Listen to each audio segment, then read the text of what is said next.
Good morning. जय श्री स्वामीनारायण।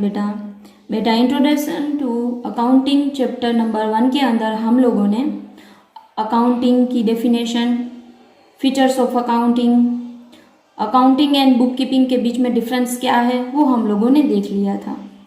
तो उसी चैप्टर को कंटिन्यू करते हुए हम लोग एक नया टॉपिक पढ़ेंगे, ऑब्जेक्टिव ऑफ अकाउंटिंग। अकाउंटिंग का ऑब्जेक्टिव क्या है? तो number 1, record of financial transaction and events. यह अकाउंटिंग का मेन ऑब्जेक्टिव है कि जो भी फाइनेंशियल ट्रांजैक्शन हो रहे हैं, जो भी इवेंट्स हो रही है, उस सभी ट्रांजैक्शन इन इवेंट को अच्छी तरीके से रिकॉर्ड को मेंटेन करना। मतलब कि जितने भी ट्रांजैक्शन हुए उसका रिकॉर्ड हम लोग कहाँ पे करते हैं, मैंने आप लोगों को पहले भी बताया था, जनरल में करेंगे। ओके। नंबर 2, डिटरमाइन प्रॉफिट और लॉस।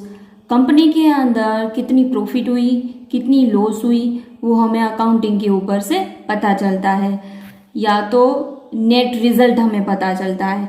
मतलब कि हम जो इनकम स्टेटमेंट बनाते हैं, अब इनकम स्टेटमेंट क्या है वो आप लोगों को जो दूसरी बुक है पार्ट 2 फाइनेंशियल अकाउंटिंग 2, उसके अंदर आप लोगों को पता चलेगा। वहाँ पे हम लोग trading account and P&L account बनाएंगे। उसके ऊपर से कंपनी के अंदर कितनी प्रॉफिट हो रही है या तो कितनी लॉस हो रही है, वहाँ से पता चलता है। नेक्स्ट है number 3, assisting the management. Management को जो डिसीजन मेकिंग करना होता है या तो मैनेजमेंट कंपनी के अंदर कंट्रोल कर सकता है, वो मोस्ट ऑफ सारी इंफॉर्मेशन है वो अकाउंटिंग के ऊपर से मिल जाती है। नेक्स्ट है communicating accounting information to users. Users तक सारी की सारी अकाउंटिंग इंफॉर्मेशन पहुंचाना।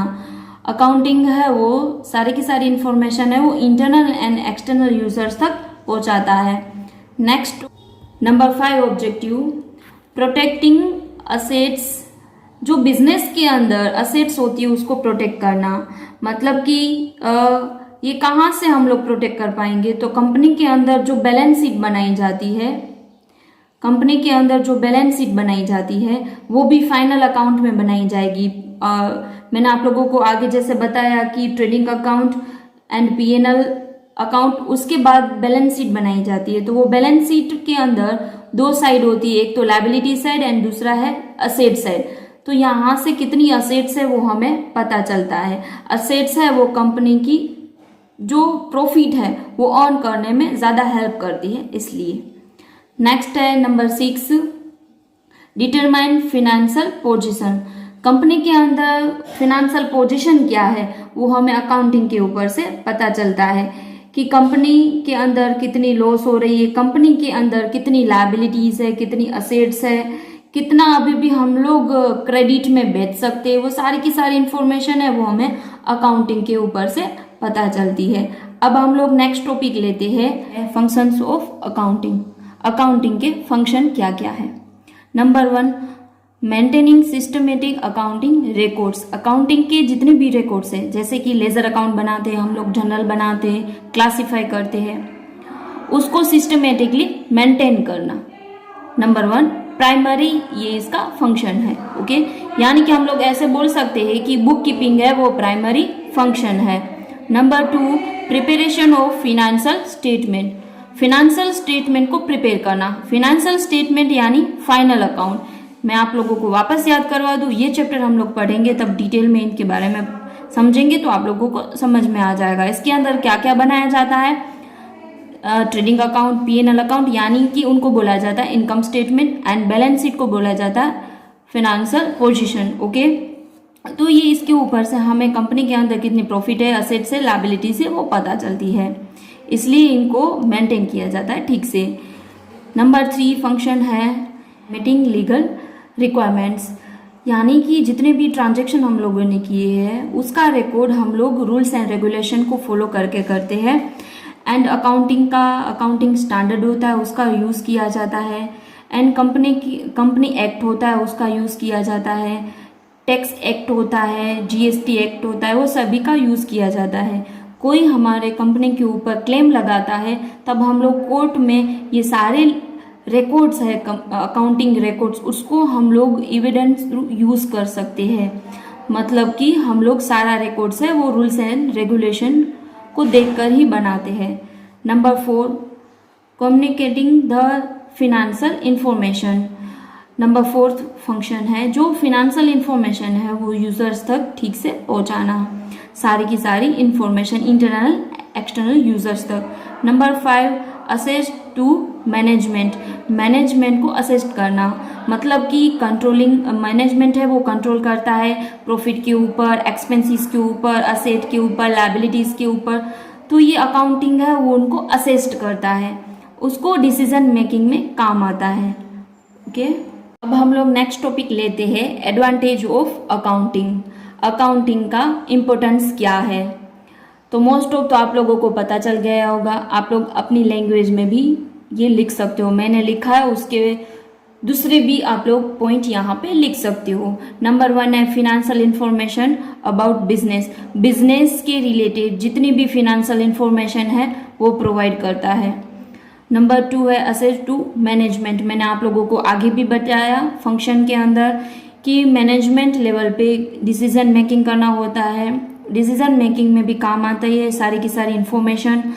एंड जो कंपनी के अंदर कंट्रोल करना होता है, असेट के ऊपर कंट्रोल करना है, एक्सपेंसेस के ऊपर, प्रॉफिट के ऊपर, एक्सपेंसेस एंड सारी की सारी जो भी वहाँ पे वर्क होता है उसके ऊपर कंट्रोल करना है, तो हमें असिस्ट करता है। नेक्स्ट है रिप्लेस मेमोरी। आप लोगों को पता है कंपनी के अंदर कितने सारे ट्रांजैक्शन होते हैं, तो सभी ट्रांजैक्शन को याद करना संभव नहीं है, तो ये सारे के सारे जो ट्रांजैक्शन है उसको रिकॉर्ड किए जाते हैं। Okay, number 4 facility comparative study. मतलब कि हमारी जो पिछले साल का जितना भी रिकॉर्ड है, पिछले ईयर का जितना भी रिकॉर्ड है, वो सभी ईयर का रिकॉर्ड एंड हमारे सामने जो कॉम्पिटिटिव कंपनीज है उसके साथ भी कंपेरेटिव स्टडी हम लोग कर सकते हैं कि 2020 में इतना प्रॉफिट हुआ है तो 2019 में कितना हुआ था, दोनों के बीच में गैप क्या है एंड क्यों है वो भी हम लोग पता कर सकते हैं। Number 5 settlement of tax liabilities. ये लायबिलिटीज किसके ऊपर गिनी जाती है? तो कंपनी के अंदर जो प्रॉफिट होता है उसके ऊपर से ये टैक्स गिना जाता है। तो प्रॉफिट हम लोगों ने सही निकाला होगा तो ही ये लायबिलिटीज जो टैक्स लायबिलिटीज है वो हम लोग सही निकाल पाएंगे। ओके, नेक्स्ट है लोन्स। लोन लेने में हेल्प होती है क्योंकि कोई भी हम लोग लोन लेने के लिए जाएंगे बैंक या तो किसी के पास भी, तो वो सारी की सारी फिनेंशियल हमारी इंफॉर्मेशन है वहाँ पे हमें प्रोवाइड करनी होती है। Number 7 evidence in court. जितना भी हम लोगों ने रिकॉर्ड किया है तो वो सारा का सारा रिकॉर्ड है हमें एविडेंस में काम आता है। कोई कंपनी के ऊपर क्लेम करता है तो सारे के सारे रिकॉर्ड्स है हम लोग वहाँ पे दिखा सकते हैं। Number 8 helpful in decision making. जो कंपनी के अंदर मैनेजमेंट लेवल पे या तो कोई भी लेवल पे डिसीजन मेकिंग करना होता है या तो प्लानिंग करनी होती है, बजट बनाना है, वो सभी में अकाउंटिंग इंफॉर्मेशन है वो वहाँ पे काम आती है। नेक्स्ट टॉपिक लेते हैं लिमिटेशन ऑफ अकाउंटिंग। आप लोगों ने देखा होगा जितने भी फायदे होते हैं तो सामने उसकी लिमिटेशन भी होती है, तो ऐसे ही हम लोग अकाउंटिंग की लिमिटेशन को देख लेते हैं। नंबर 1 है accounting is not fully exact. Accounting की सारी इंफॉर्मेशन है वो तो प्रोवाइड की जाती है लेकिन उसके ऊपर से जो नेट प्रॉफिट या तो लॉस या तो असेट्स एंड लायबिलिटीज दिखाई जाती है वो पूरी की पूरी सही नहीं होती है।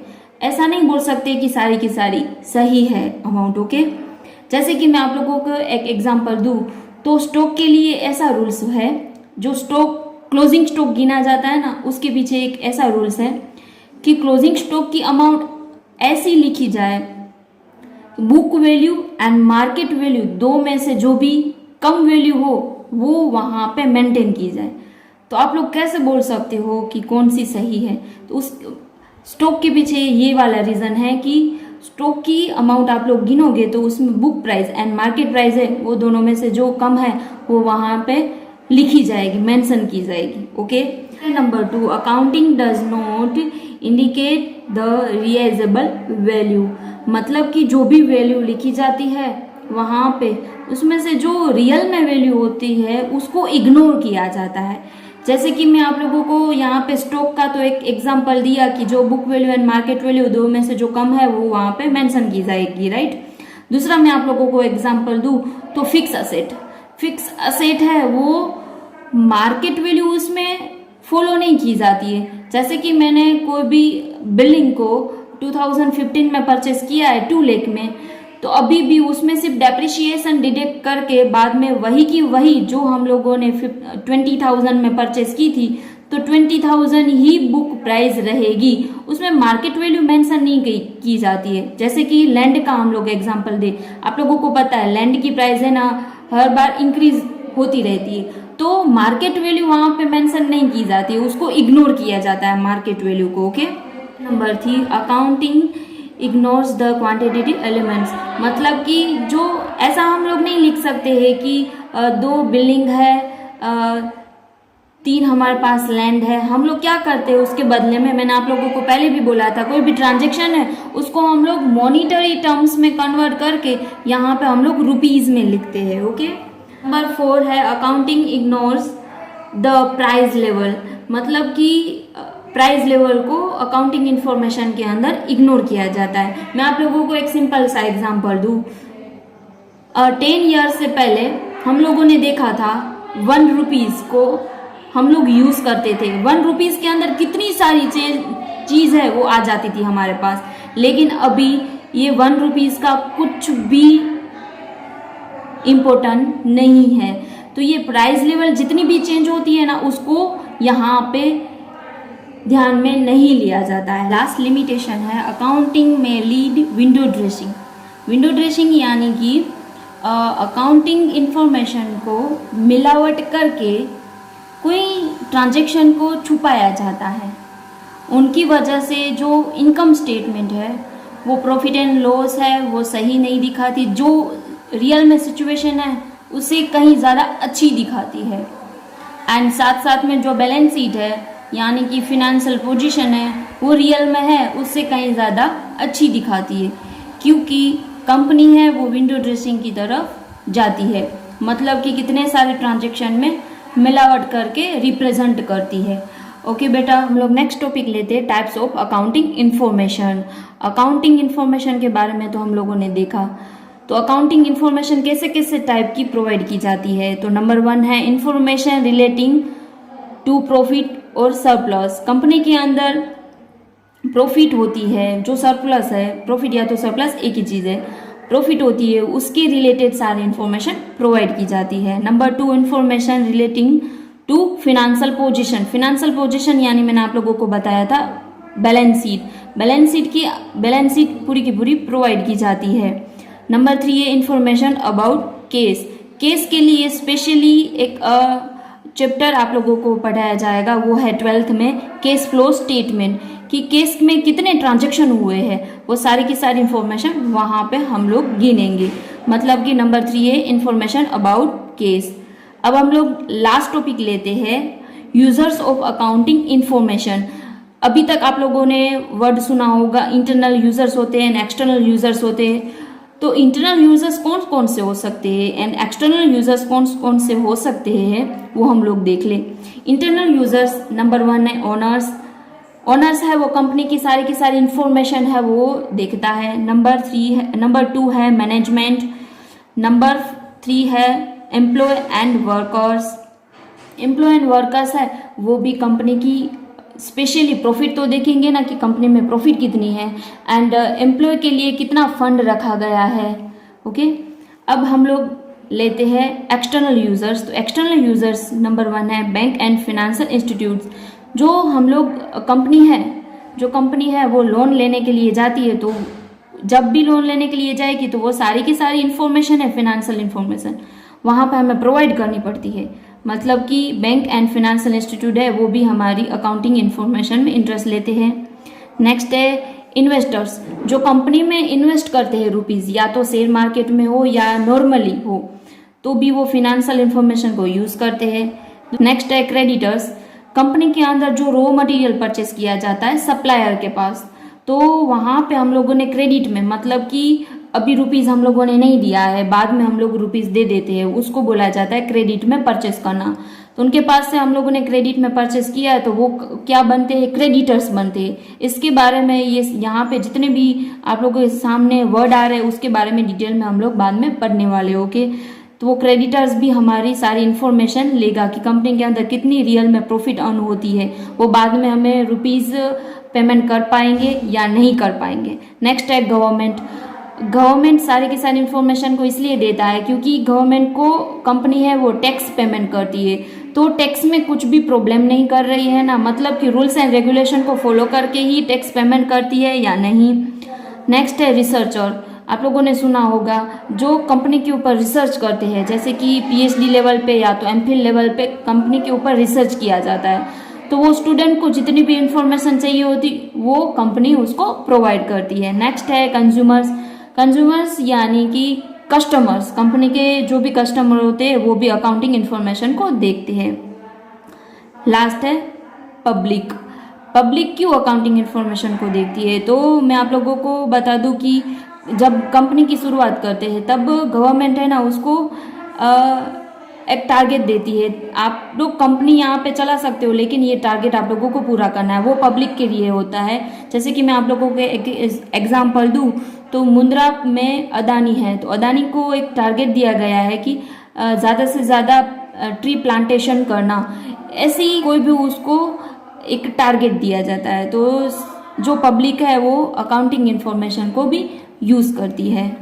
ओके बेटा, तो आज का आपका होमवर्क रहेगा advantages of accounting, limitation and objective of accounting. सभी के अंदर आप लोगों को 5 टॉपिक को एक्सप्लेन करना है। मैंने यहाँ पे सिर्फ पॉइंट लिखे हुए हैं, एक्सप्लेनेशन भी आप लोगों को मेंशन करनी है तीनों क्वेश्चन के अंदर 5 पॉइंट की। ओके बेटा, अपना ध्यान रखना। Thank you so much.